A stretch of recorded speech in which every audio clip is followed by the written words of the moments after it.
আসসালামু আলাইকুম ওয়া রাহমাতুল্লাহি ওয়া বারাকাতুহু। প্রিয় বন্ধুগণ, আজ আপনাদের কাছে অত্যন্ত গুরুত্বপূর্ণ একটা আমল নিয়ে হাজির হয়েছি। আমলটা হচ্ছে, দেখেন পৃথিবীতে যত মানুষ আছে প্রত্যেকটা মানুষেরই মাথা আছে, আর প্রত্যেকটা মানুষেরই মাথা কখনো কখনো ব্যথা করে।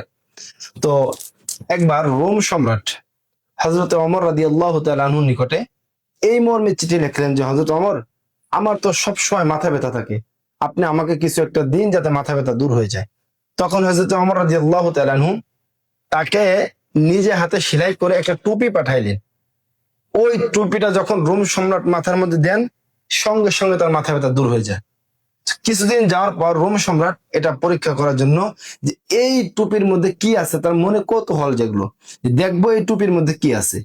তো উনি যখন হাতে হাতে সেলাই করা সেলাইগুলো আস্তে আস্তে খুললেন, খোলার পরে দেখেন ওটার মধ্যে লেখা আছে বিসমিল্লাহ, বিসমিল্লাহ, বিসমিল্লাহ। তো এই বিসমিল্লাহ লেখা ছিল, যার কারণে যখন টুপিটা তিনি মাথায় দিতেন তার মাথা ব্যথা দূর হয়ে যেতেন।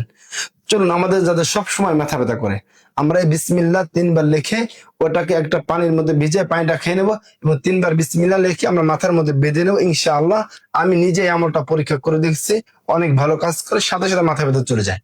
চলুন বিসমিল্লাহ আরো একটা গোপন আমল আপনাদেরকে দিয়ে দিই।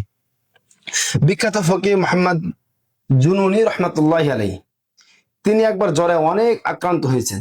তার ওস্তাদ ফকিহ অলিউল্লাহ ইবনে ওমর রাদিয়াল্লাহু অলিউল্লাহ ইবনে ওমর তিনি জানতে পারলেন।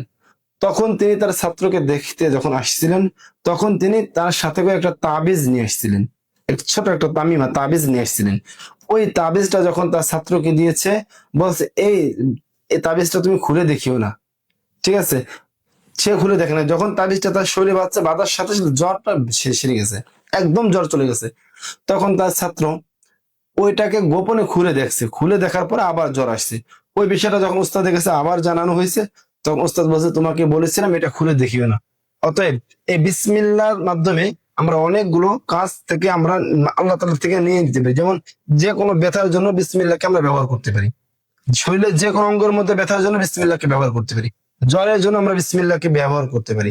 তো আমি এই তথ্যগুলো নিয়েছি আল্লামা আশরাফ আলী থানভী রহমাতুল্লাহি আলাইহি লিখিত একটা কিতাব আমলিয়াতে কোরআনের মধ্যে থেকে। চাইলে আপনারা এই আমলগুলোর উপর ট্রাই করে দেখতে পারেন। আমি ব্যক্তিগতভাবে এই আমলগুলো মাঝে মাঝে করি।